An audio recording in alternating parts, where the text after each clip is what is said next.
Sultan was born into chaos. His father, a noble warrior, was betrayed and executed before his eyes. As a boy, he learned that loyalty was fleeting and power was the only truth.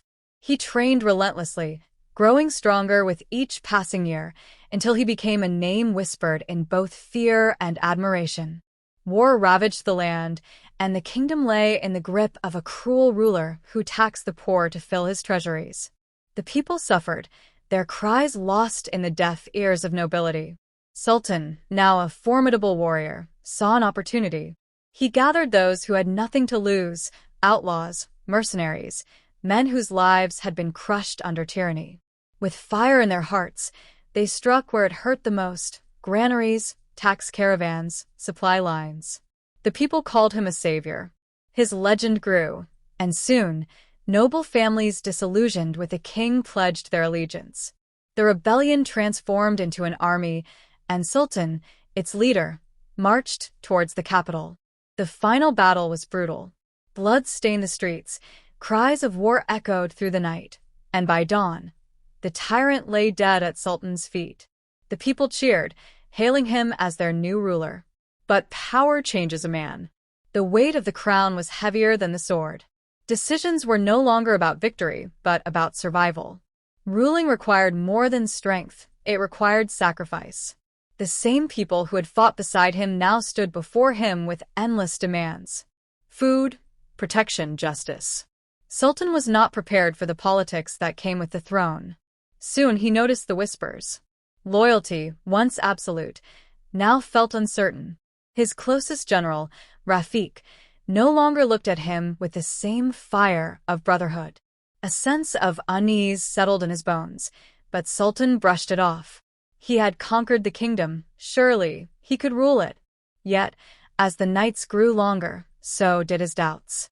The throne was not as glorious as Sultan had imagined. Victory had been simple. Ruling was not. Every day brought new disputes, new conflicts.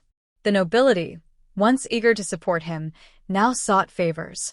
The commoners who hailed him as their savior now grumbled about taxes, law enforcement, and justice. Everyone wanted something, and no decision pleased all. His advisors urged him to act decisively. A kingdom must be ruled with discipline, they warned. So he enforced order, higher taxes to rebuild, harsher punishments to deter crime. But with each decree, the people's cheers faded into murmurs of discontent.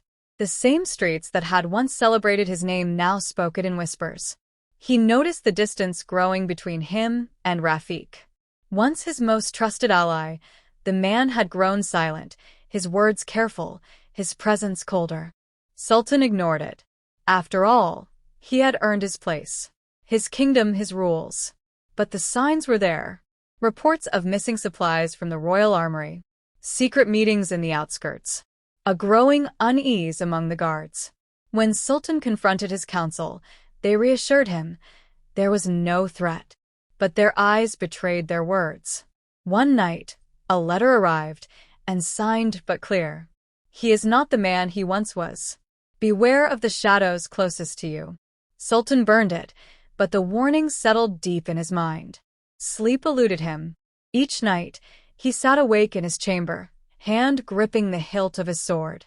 The kingdom was his, but for the first time, he wondered how long before it slipped from his grasp. The night was eerily quiet when the first attack struck. A distant explosion, then the sound of metal clashing. Sultan rose from his seat, heart pounding.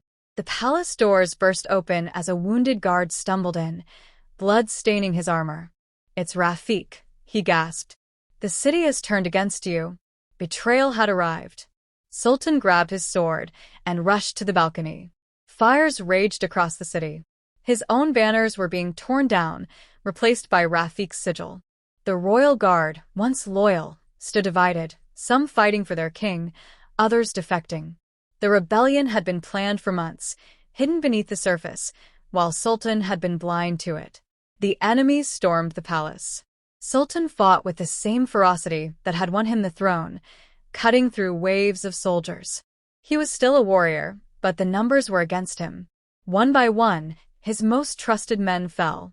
Blood slicked the marble floors, bodies piling in the halls. Rafik finally appeared, sword drawn, face emotionless. "You lost sight of the people," he said. "You became what we fought against." Sultan lunged, their blades clashing in a brutal exchange. The past and present collided in every strike. But betrayal had weakened him more than wounds. A sharp pain shot through his side, a blade from the shadows, piercing his ribs. One of his own men had struck him down. He stumbled, vision blurring.